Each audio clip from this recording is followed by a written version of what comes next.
Welcome back to Rise and Heal YouTube channel, where we share the motivation to heal wounds.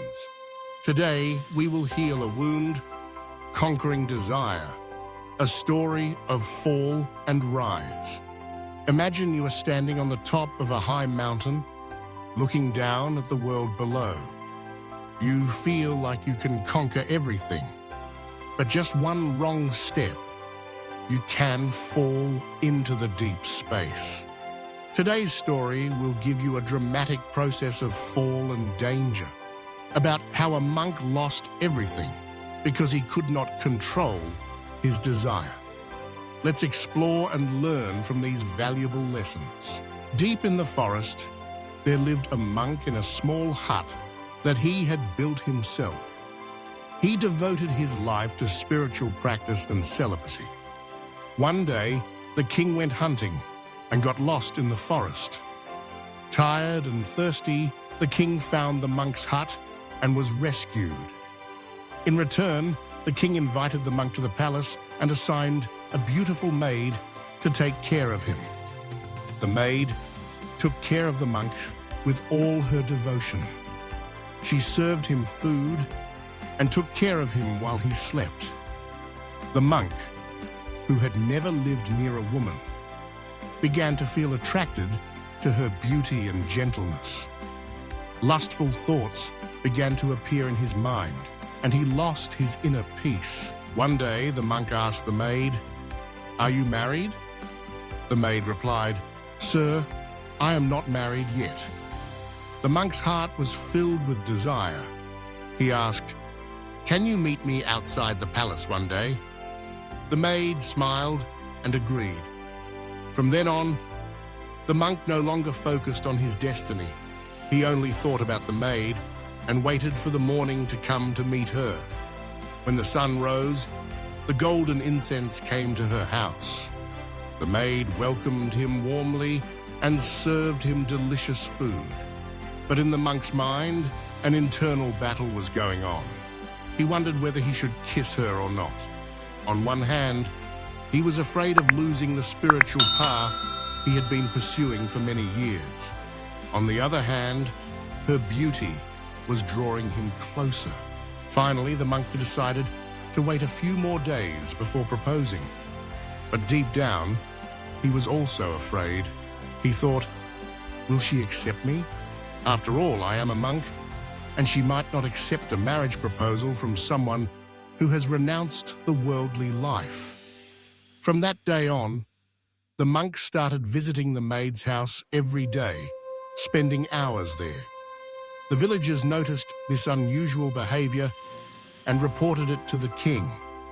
The king heard their complaints and decided to treat the problem. Meanwhile, the monk had completely lost control of his emotions. He decided to kiss the maid the next morning. Coincidentally, today was the village festival day, and it was believed that doing good deeds for the poor on this day would double his life expectancy. When the monk went to the maid's house to propose, she asked him, "Sir, do you have some coins? I want to forget the advice for the poor to pray for today." The monk replied, "I don't have any coins, but don't worry. I will ask the king. How much do you need?" "Just 4 coins, she said. The monk went to the palace and said to the king, "Your Majesty, I have studied your life in the past, and today I have come to ask for a wish." Although the king no longer respected the monk as before, he still replied, "Okay, what do you want?" The monk was about to ask for 4 coins, but a thought occurred to him. Why should I only ask for 4 coins? Why not 8 or 16? Why not 1 coin? The king owes me my life. He will definitely choose me for whatever I ask. In fact, why stop at coins? Why not ask for the whole kingdom? Blinded by greed and desire, he finally said, "Your Majesty, I want your entire kingdom." The king was both surprised and angry. He was enraged by the villagers' complaints about the monk. He shouted, "You hypocrite! You have lost all dignity, and now you dare to ask for my kingdom." He immediately ordered his soldiers to put the monk in prison for life. In the world around us, lust education has become one of the main causes of the downfall of today's youth. Whether students, teenagers, or adults, many people are trapped in lust education. Open the internet, more than 70% of the content is filled with pornography. It is everywhere: social networks, websites, short videos, and without realizing it, people are easily overwhelmed. Most people watch this content when they are alone. That is when these thoughts start to occupy our minds. But remember this: every time those thoughts appear, immediately engage in some work. Get up, leave the place, go for a walk, call someone, or sit with your family, because when you are with people, those thoughts begin to fade. Desire grows in solitude but disappears in good company. The energy we waste on temporary pleasures is actually for a higher purpose. It is for biological production, not for entertainment. If we learn to save and direct this energy, we can use it to do miracles in life. The great men, the scientists, the saints, the religious leaders, they all succeeded because they knew how to control this energy. That is why they reached the top. If you do not control your education, your disappointment is certain.